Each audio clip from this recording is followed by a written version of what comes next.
ಕರ್ನಾಟಕ ವಾಣಿಜ್ಯ ಮತ್ತು ಕೈಗಾರಿಕಾ ಮಹಾಸಂಸ್ಥೆ ನೀಡುವ ಇಂಡಿಯಾ ಸಿಎಸ್ಆರ್ ಮತ್ತು ಸಸ್ಟೈನಬಿಲಿಟಿ ಅವಾರ್ಡ್ 2025 ಮನು ವಿಕಾಸ ಸಂಸ್ಥೆಗೆ ನೀರು ನಿರ್ವಹಣೆಯ ಎನ್ಜಿಒ ಕೆಟಗರಿಯಲ್ಲಿ ದೊರೆತಿದೆ.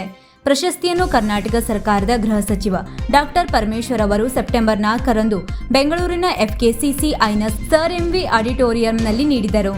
ಮನು ವಿಕಾಸ ಸಂಸ್ಥೆಯು ಕಳೆದ 20 ವರ್ಷಗಳಿಂದ ಕೆರೆ ಅಭಿವೃದ್ಧಿ, ಕೃಷಿ ಹೊಂಡಗಳ ನಿರ್ಮಾಣ ಮತ್ತು ಬೆಟ್ಟ ಸಂರಕ್ಷಣೆಯ ಕ್ಷೇತ್ರದಲ್ಲಿ ಕೆಲಸ ನಿರ್ವಹಿಸುತ್ತಿರುವುದನ್ನು ಗಮನಿಸಿದ ಕರ್ನಾಟಕ ವಾಣಿಜ್ಯ ಮತ್ತು ಕೈಗಾರಿಕಾ ಮಹಾಸಂಸ್ಥೆಯು ಈ ಪ್ರಶಸ್ತಿಯನ್ನು ನೀಡಿದೆ.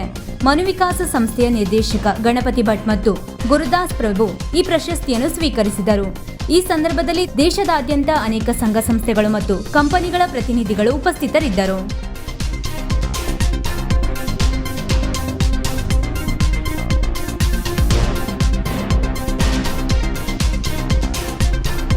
ವೀಕ್ಷಕ ಮಹಾಪ್ರಭುಗಳೇ, ನಮ್ಮ ಚಾನಲ್ ಅನ್ನು ಸಬ್ಸ್ಕ್ರೈಬ್ ಮಾಡಿ, ಶೇರ್ ಮಾಡಿ, ಪ್ರೋತ್ಸಾಹಿಸಿ.